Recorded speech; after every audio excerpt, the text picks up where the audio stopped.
Olá, tudo bem? Eu sou Ricardo Mitucci e este é mais um Epígrafes.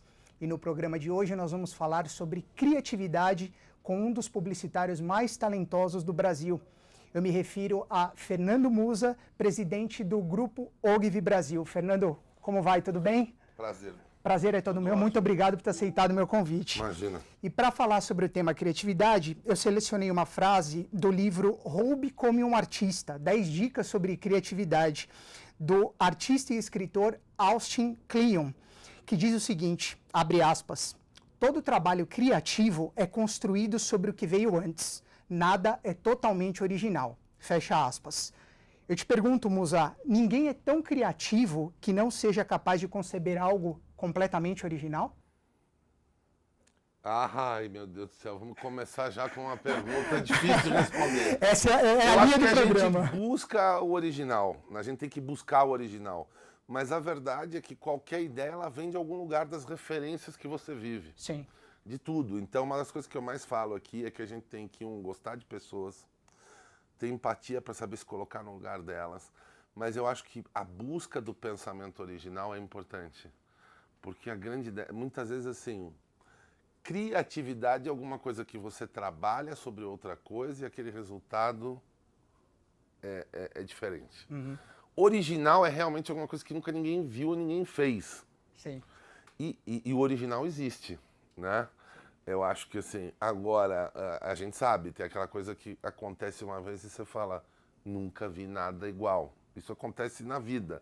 Agora, o processo para chegar no original também vem de algum lugar. Não existe nada que venha do nada. Claro. Né? Uhum. E o processo criativo é um processo coletivo, às vezes, né? Porque muitas vezes sai de você estar discutindo e trabalhando sobre o tema.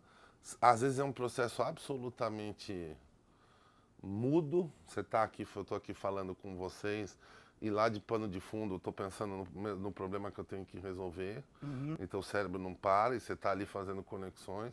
Eu acho que é difícil você explicar a criatividade ou a originalidade. Eu acho que, mas melhor do que explicar acho que quem trabalha nesse nosso negócio tem que buscar isso, tem que ser movido por isso. Sim.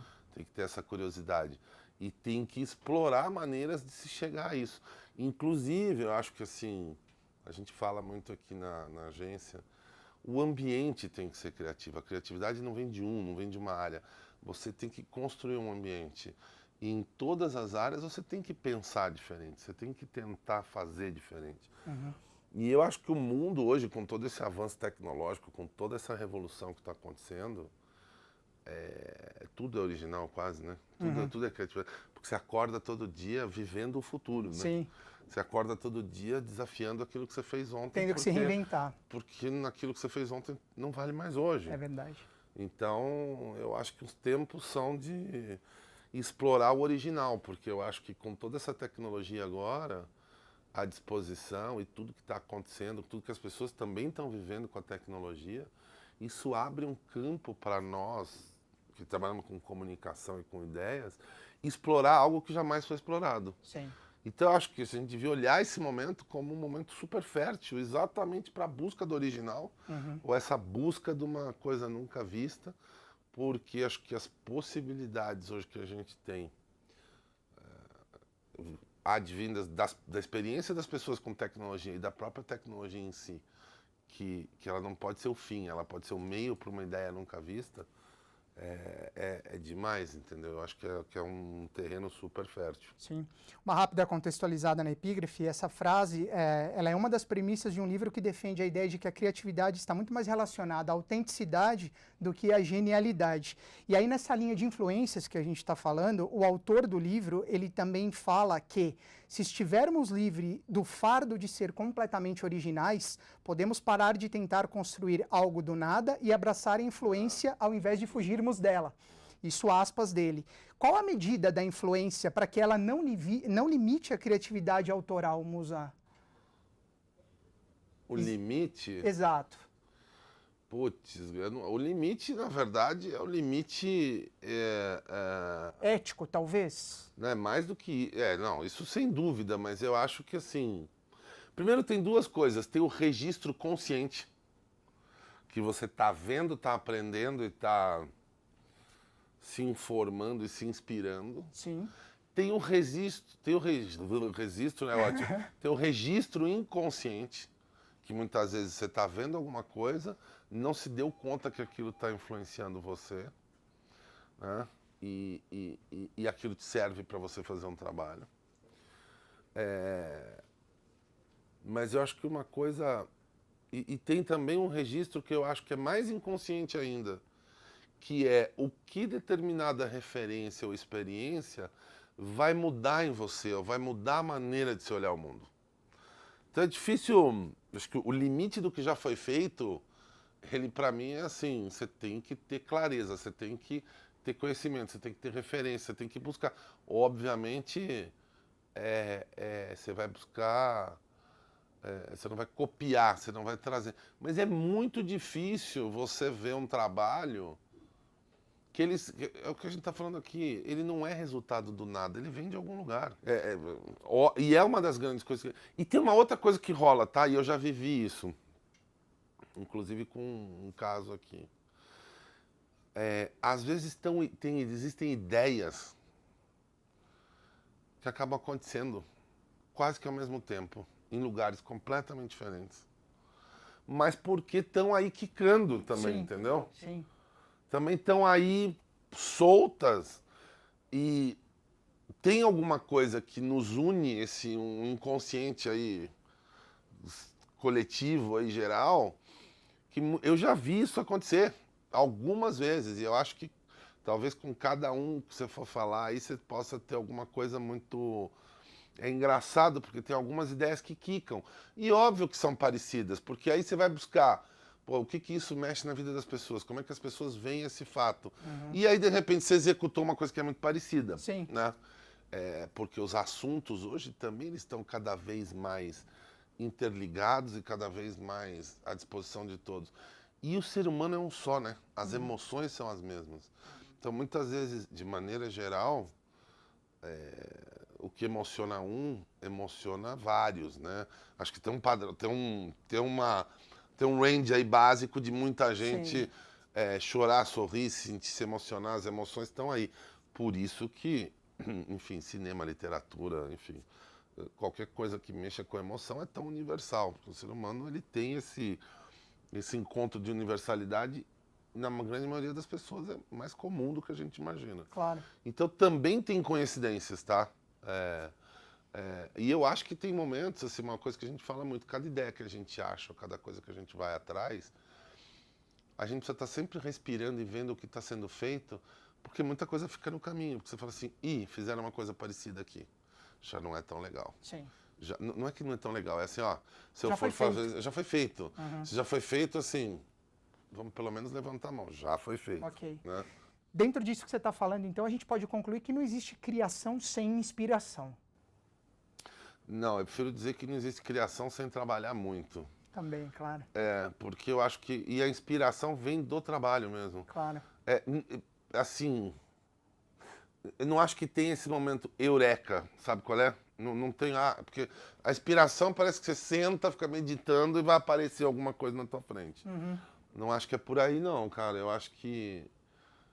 Esse momento vem, na verdade, mas se você estiver consciente, ele vem de conexões que foram feitas porque você estava prestando atenção... Em outros momentos. Em outras coisas, e estava ali rodando de pano de fundo na cabeça, como é que eu resolvo aquele outro problema lá? E aí pegou... Não é um momento de inspiração, é um momento, na verdade, de transpiração, muitas vezes inconsciente, que está ali, entendeu? Então, quando vem uma ideia, ou quando você chega numa coisa...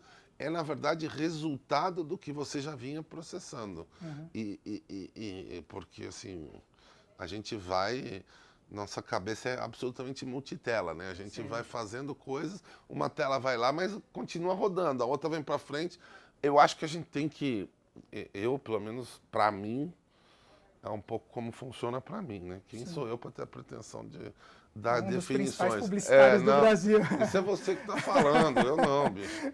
Me fala uma coisa, Musa, numa época em que muito se fala sobre economia criativa, né, a criatividade no centro aí de um setor econômico, como criar com autenticidade, ainda que sob influência?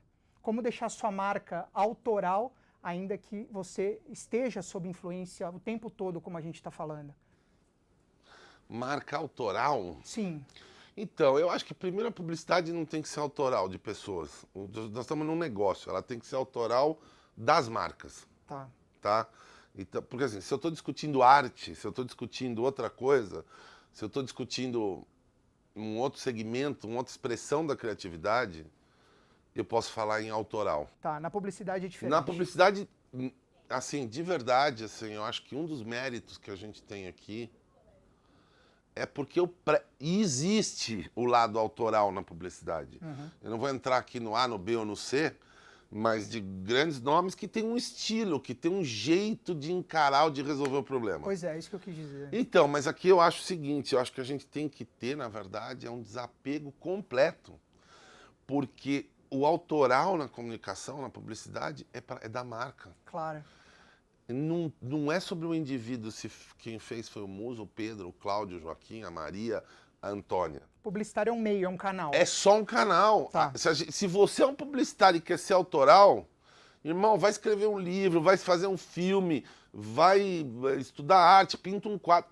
Eu acho que o que a gente faz aqui é para gerar um resultado, tem um objetivo e não é autoral. E eu acho que o desapego, porque muitas vezes eu acho que você atinge e você resolve um problema exatamente não usando a mesma fórmula ou o seu jeito. O que é ser autoral na publicidade?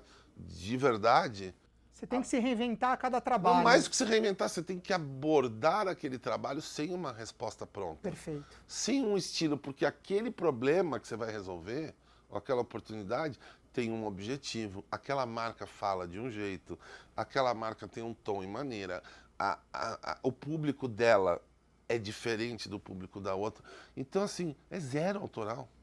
Eu definitivamente, né, e acho que vão ter pessoas que vão discordar de mim, mas eu acho que o nosso papel como publicitário é simplesmente entregar a melhor ideia para resolver o... Então, o autoral tem que ser da marca. Da eu marca. tenho que buscar, sim, eu tenho que buscar, nossa, isso aqui foi feito, é óbvio que é Dove.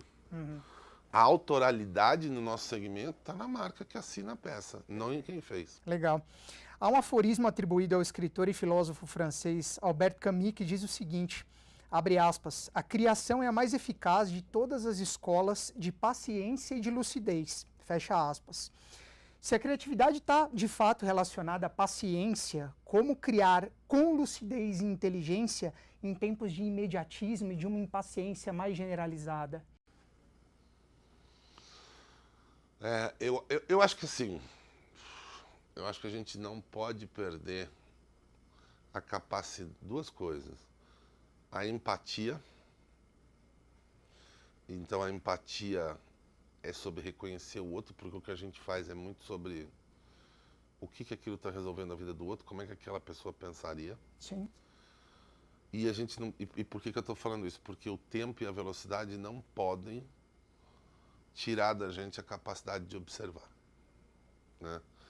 Então, assim, tá tudo mais rápido, tá tudo ao mesmo tempo, tá tudo acontecendo e você tá tendo que ser mais rápido e legal, e eu acho que as pessoas estão se adaptando e a galera mais nova, inclusive, já vem com o chip de fábrica muito mais rápido, com o processador muito mais rápido, os processos são mais rápidos, o jeito de fazer as coisas é mais rápido, é menos burocrático. Então, eu não vejo só desvantagens nessa pressão do tempo e nessa questão da velocidade, porque a velocidade também te traz muita coisa. E a gente tem que ter a capacidade de, nesta velocidade, não perder a atenção de observar. E, às vezes, você tem que parar, dar um pulinho para fora da velocidade do mundo e pensar, né? Cada um tem a seu atributo. Mas, assim, eu acho que a gente tem que ter muito cuidado também. Eu tento não ser crítico com nada que acontece neste tempo que a gente está vivendo. Não é fácil, porque é uma revolução, talvez a maior da história da humanidade. Porque assim, antigamente, a gente nasceu num tempo que você tinha passado, você tinha presente. Então, assim, vamos lá, da década de 70 até o ano 2000, aquilo ali era o presente, porque o futuro começava só no século XXI. Verdade. Então a gente tinha passado, presente e futuro, bem estabelecido. Sim. Hoje, nós temos passado, que o passado está lá, e aí o presente e o futuro são as mesmas coisas. A velocidade vem daí, que você não tem muito tempo de isto é o presente ou isso é o futuro? Porque o futuro está aqui, né? Ele está acontecendo. Então eu acho que esta velocidade vem daí. Mas aí tu tem que entender que isso está acontecendo. Você tem que deixar a velocidade do mundo, o que ela tem de boa, que é te trazer muita informação, e ao mesmo tempo dar um passo para o lado e processar isso mais rápido. E também tem uma outra coisa, reagir mais no instinto. A gente faz muito tempo que trabalha com isso. Então, uma outra coisa importante, outro dia eu disse uma frase aqui. Hoje a gente tem toda e qualquer possibilidade de dado, de informação, etc. Mas não quer dizer que eu preciso de todo aquele dado para tomar uma decisão ou para definir alguma coisa. Eu preciso saber o que eu preciso, a quantidade que eu preciso de informação para tomar a melhor decisão. Não é porque eu tenho 1 milhão de informações que eu preciso usar todo esse 1 milhão. Eu posso... eu preciso dessa e dessa, 2 vão ser suficientes. Então a gente também tem que saber lidar com esse novo tempo desta forma. Eu não tenho uma resposta, mas eu acho que, assim, de novo, o meu principal ponto aqui é: a gente não pode fazer como a gente fazia no passado. A gente não pode achar que o que nos trouxe até aqui vai servir para que a gente continue nesse tempo, senão a gente estaria andando a pé, andando de charrete. Não dá. O que a gente praticou, o hábito que a gente desenvolveu até ontem, talvez não sirva hoje. Isso vale também para o seu processo individual de trabalho, né? Então eu prefiro olhar a tecnologia, olhar o mundo agora com um olhar positivo. A adaptação não está no mundo, não é o mundo que tem que mudar para ser como era. É a gente que tem que se adaptar e ver como é que eu tiro o melhor disso aqui e o que eu vou fazer diferente. Eu vejo um pouco por aí. Claro. Manifestar o inexpressivo é criar. Essa frase é da protagonista narradora do livro A Paixão Segundo GH, de Clarice Lispector. Como é que é de novo uma frase? Manifestar o inexpressivo é criar.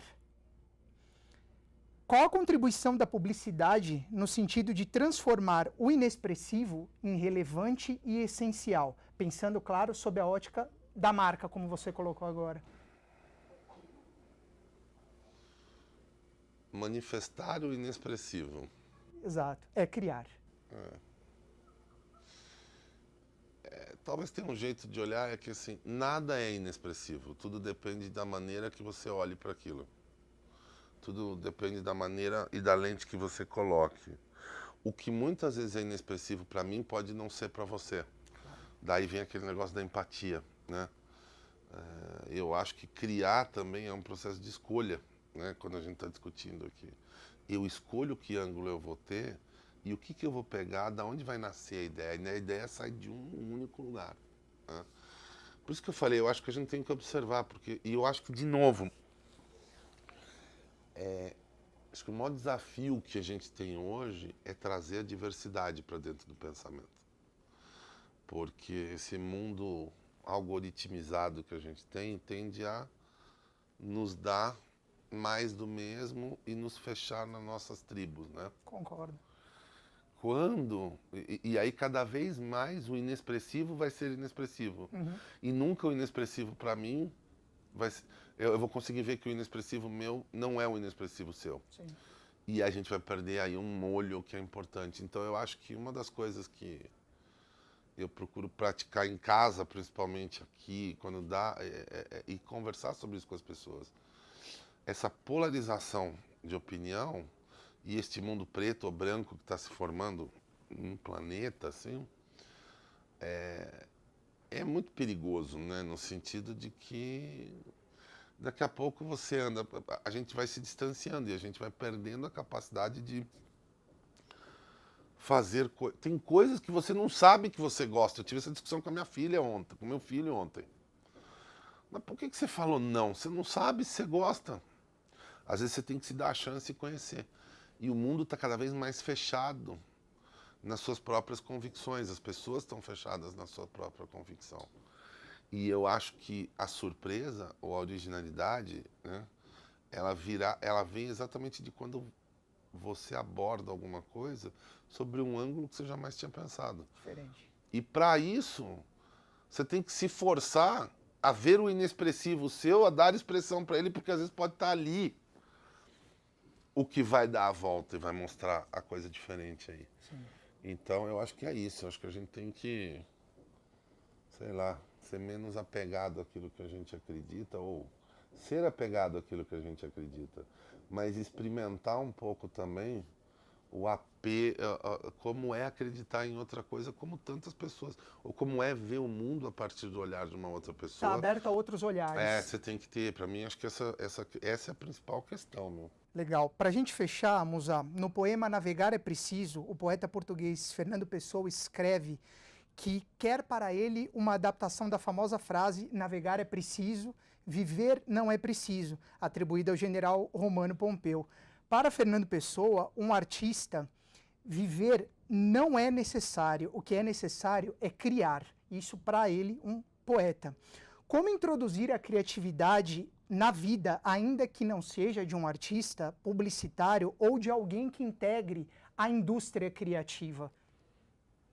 Como introduzir, como trazer a criatividade para o dia a dia, mesmo para aqueles que não convivem nesse universo da publicidade ou das artes, que são áreas que requerem a criação? Eu acho que assim, o ser humano é criativo por natureza. Você acha? Eu acho.